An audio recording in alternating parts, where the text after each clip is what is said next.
I have been asked to talk about the Saba process because when I gave my small talk, it was only briefly because we were supposed to finish the award in a short time. I hope you will allow me to explain so that for those who are interested, they can start applying today. Once it has been announced that there is an award, you can register through Mr. Mohammed Dubo. There is a website. After that, you will get a visit. Under normal circumstances, you will be sent a questionnaire. The questionnaire will explain to you the evidences which you will be required to collect. Because Saba award is based on evidence. As I said earlier, it is based on tell me.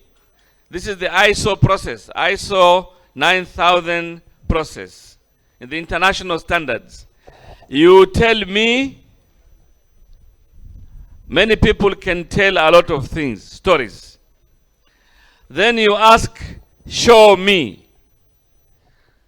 So the question of show me is where the checklist comes in. So you'll be given a checklist, and on that checklist you will be saying, do I have a policy? Do I have a governance procedure? Do I have a board? Do I have leadership mechanism in the organization? Do I organize board meetings? Do I have meetings? If you don't have board meetings, do you have an oversight group of people who oversee your business? As Dr. has mentioned here, do you separate your activities, your operations from your leadership? So we ask all those questions. Do you have an organization structure? Do you have job descriptions?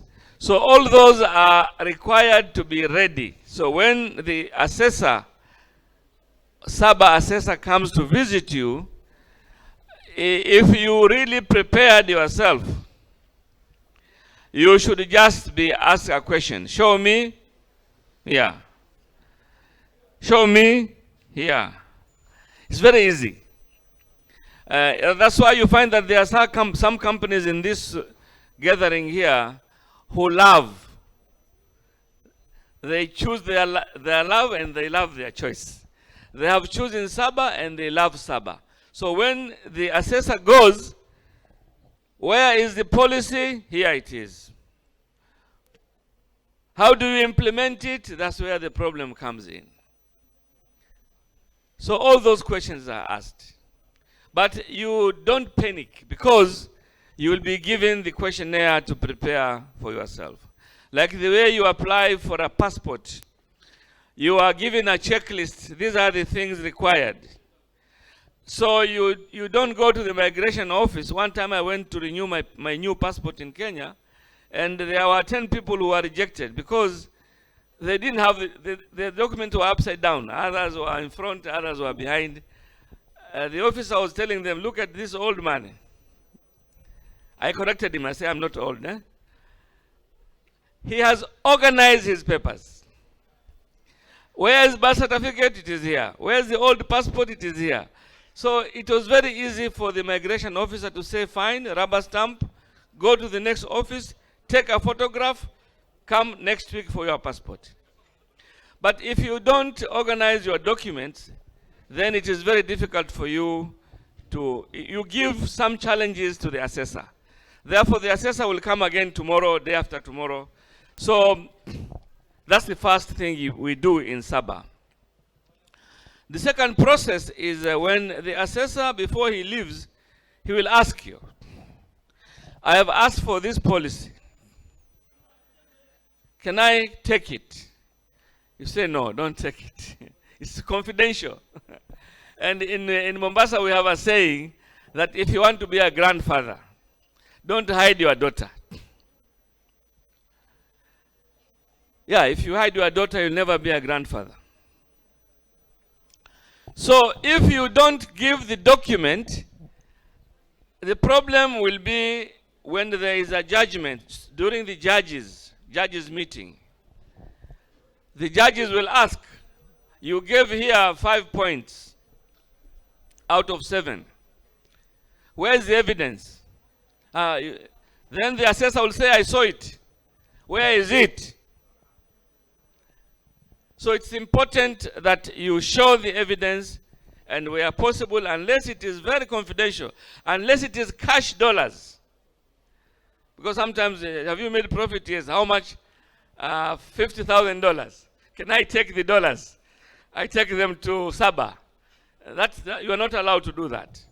But you can give the financial accounts to say, this is our balance sheet, this is our profit or comprehensive statement. These days it is called comprehensive statement. This is our profit and loss. This is our cash flow. And this is our budget. And this is our business plan, annual business plan. So by doing so, you are increasing your chances of success. So all those companies you have seen here receiving awards, they have attempted to produce that information. Some of them gave halfway. Now the second step is this data is collected, it is taken to the technical team, which is guided by myself. And we analyze the data statistically, and we find out how the marks were entered. In some cases, if there's a gap, we'll ask the assessor, why you did not score here? So what I'm trying to tell you, that the system is as much as possible watertight. We don't allow just ticking marks, 5, 5, 7, 7. No. We make sure that for every score there is evidence, and that evidence is justified. Now, when the technical committee finishes its report, it is submitted to the jury, led by Honorable Wazir Abdibafo. And that's where the data is scrutinized and questions are asked. Every year we take 2 days. This year we have taken 4 days.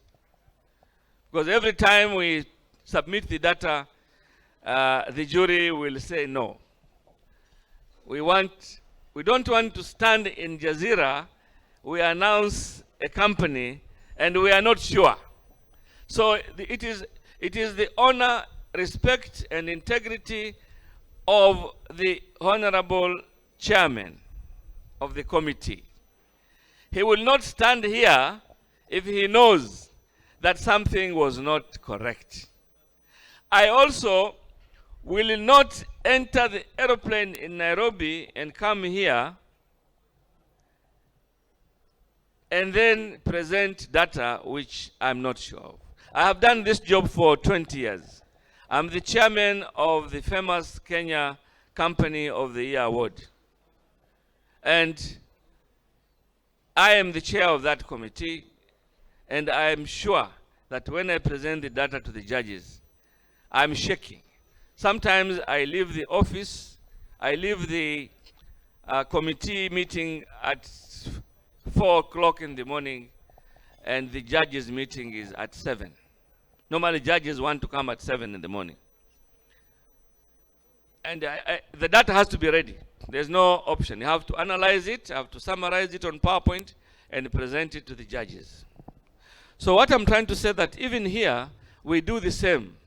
We analyze the data, we present to the judges will look at us, will look at the data, and then they will ask questions. That's how far we go to make sure that when we present the trophies here, behind that trophy, there's a lot of work which went behind it. When you see Indian Ocean, has it got enough water or no water? There's a lot of water in the Indian Ocean. Where does it come from? From all the River Shebele, River Juba, and all these rivers. They all take the water into Indian Ocean.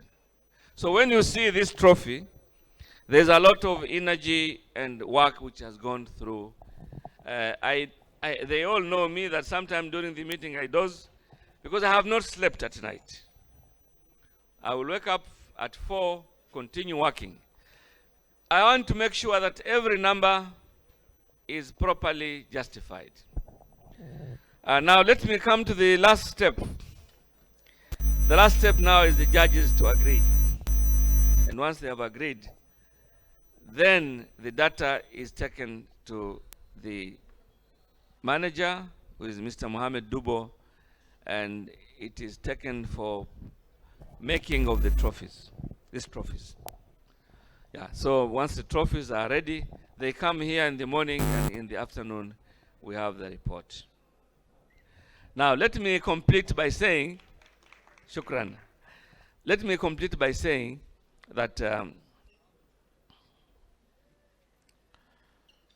the plan was, number one, before the award starts, all the companies must be trained, not only the checklist, but to be physically trained.